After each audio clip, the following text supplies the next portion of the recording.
어느 날 집에서 고양이 한 마리를 쓰다듬어주고 있었는데 다른 고양이들이 공평한 사랑을 주라는 눈빛을 보내고 있더군요. 그때 친구 한 명이 스크린샷 한 장을 보내왔습니다. 요즘 유행하는 게임인데 제가 좋아할 것 같다고 하더군요. 아무 생각 없이 스크린샷을 클릭했는데 무수한 댓글이 보였습니다. 이렇거나 이런, 그리고 이런. 플랫폼의 댓글들은 더 말도 안 됐죠. 고양이를 주면 업로드에게 코인 3개를 주겠다는 등의 내용이었죠. 그런데 흥미롭더군요. 좋아요.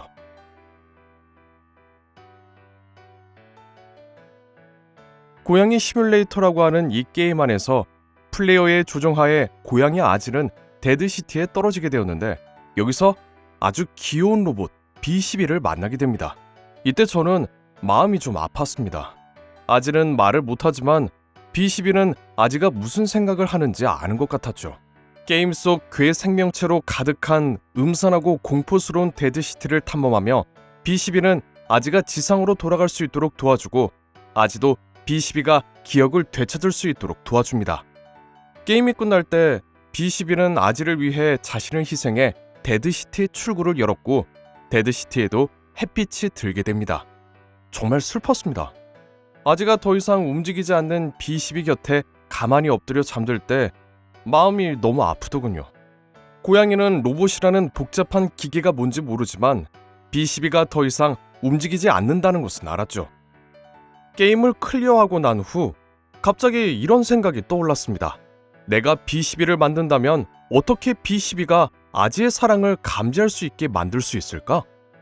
모두 아시다시피 고양이는 기분이 좋으면 골골 소리를 내고 이 소리는 미묘한 진동을 동반한다는 것을 모든 집사들은 알고 있을 겁니다. 저희 집 골골송 대왕은 쓰다듬어주기만 하면 엄청 크게 골골 소리를 내죠. 인터넷을 검색해보니 무척 다양한 이야기들이 있더군요. 골골송이 스트레스를 해소시켜주고 혈압을 낮추고 관절과 근육을 치료하고 심장병을 예방한다고 하더군요. 모두 맞는 말이라고 치죠. 댓글은 더 재밌었습니다. 더 이상 지어낼 수 없을 만큼 다양하더군요. 그러던 중 한 가지 중요한 정보를 발견했습니다. 고양이의 골골 소리는 20에서 140Hz의 진동을 발생한다는 것이었죠. 이것은 심박수, 맥박과 비슷하잖아요. 계속 자료를 찾다 보니 이런 센서가 있더군요. 가속도로 생물의 미세 동작 신호를 직접적으로 측정하는 센서였습니다. 중요한 건 직접 측정 및 가속도만 이용한다는 거죠.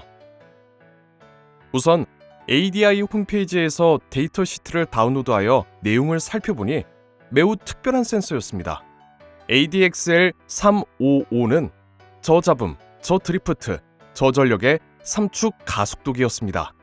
ADXL355는 순수한 가속도기로서 흔히 볼 수 있는 MPU-6 시리즈 센서와 다른 점은 관성항법 시스템에 사용한다면 각속도를 측정할 수 있는 3개의 축이 부족하다는 것인데 이러한 설계에는 특수한 용도가 있을 것입니다. ADXL355는 롱텀 스테빌리티와 저온에서 제로지 드리프트가 우수하고 측정 모드에서 200 마이크로 암페어의 아주 낮은 소모 전류, 20비트의 고분해능 ADC, 여러 단계의 디지털 필터가 내장되어 있습니다. 이러한 특징들은 이 센서가 정교한 운동 감지를 위해 특별히 설계된 것임을 알 수 있습니다. 패러미터 부분을 살펴보면 2에서 8G의 전환 가능한 측정 범위, 20비트의 고해상도와 최대 1000Hz 밴드위드를 갖습니다. 필터 부분에서 강조하는 것은 아날로그 필터가 20비트의 시그마 델타 ADC에 의해 변환된다는 것이었습니다.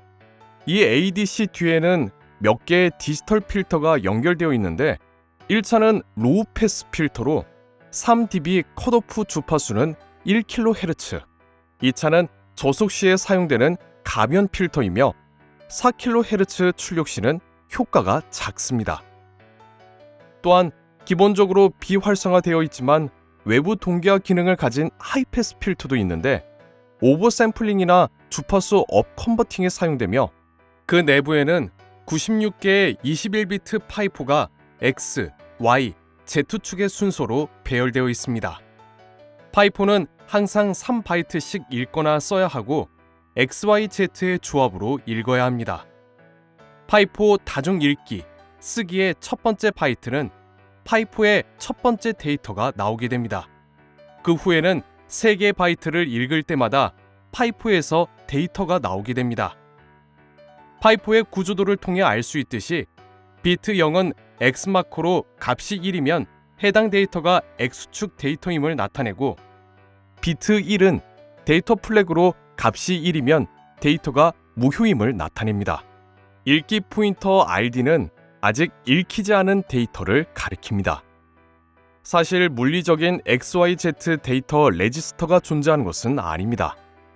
이러한 데이터는 모두 파이4에서 가장 최신 데이터를 가리키는 Z 포인터를 통해 얻어집니다.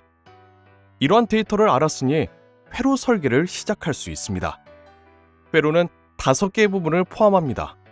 충전 회로, 소프트 스위치 회로, 고양이의 기분을 표시하는 RGB LED 어레이, MCU 및 SPI로 연결된 ADXL355. 회로 기판은 4층 설계로 탑에는 LED를 제외한 모든 소자를 배치하고 버텀에는 RGB LED를 하트 모양으로 배치합니다. 그렇습니다. 이 하트 모양 LED 때문에 4층 설계를 채택해야 했습니다. 약간의 가공을 거쳐 PCB가 PCB-A가 되었습니다.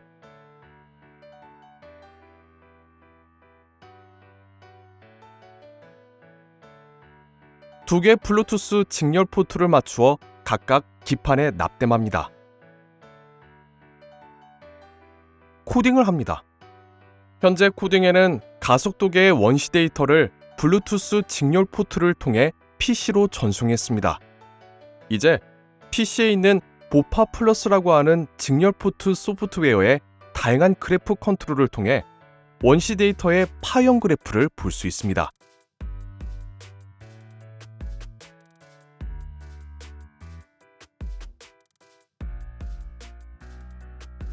이 기판을 골골 소리를 잘 내지 않는 고양이 키티 몸 위에 올려놓겠습니다. 돌아와 데이터를 살펴보면 파란색 선이 Z축이고 나머지 두 선이 X축과 Y축입니다. Z축은 위쪽을 향하기 때문에 고양이의 진동 감도가 가장 높은 것이 Z축입니다. 얼룩무늬 고양이는 골골송을 가장 잘 내는 고양이입니다. 기판 전체를 얼룩무늬 고양이 위에 올려놓겠습니다. 데이터에 미묘한 변화가 생긴 것을 볼 수 있습니다. 자세히 보면 Z축의 데이터에 간격을 두고 작은 진동이 나타나기 시작했습니다. 이 진동은 골골 소리에 맞춰 나타나고 있습니다.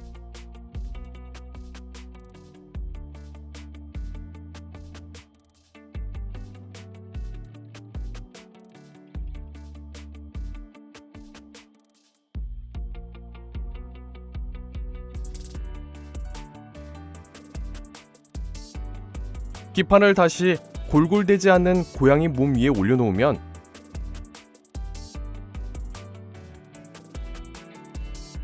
Z축의 데이터가 다시 평탄하게 변했습니다. 골골대지 않기 때문이죠. 다시 확인해보기 위해 얼룩무늬 고양이 몸 위에 다시 올려놓아 보겠습니다. 경미한 진동이 다시 나타났습니다.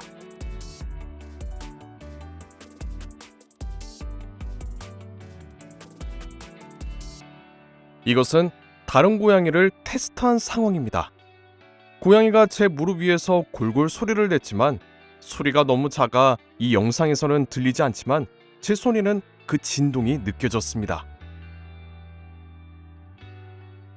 이번에 테스트한 데이터에도 공통된 특징이 나타났습니다. Z축 데이터의 진동폭이 크지는 않지만 간격을 두고 진동이 나타났으며 손으로 진동을 느낀 간격과 동일했습니다. 테스트 결과 한 가지 결론에 도달했습니다. B12는 비행 로봇이니 관성항법 장치가 내장되어 있을 것입니다. 따라서 B12가 아지의 사랑을 감지할 수 있게 하려면 ADXL35와 같은 고분해능 저잡음의 센서를 가속도 부분의 데이터 소스로 사용해야 합니다. 이번 설계는 원래 고양이가 골골 소리를 낼 때 하트 모양 LED가 점등되는 것을 측정하기 위한 것이었습니다. 가속도계 부분의 알고리즘에 대해서는 다음 기회에 다시 살펴보겠습니다.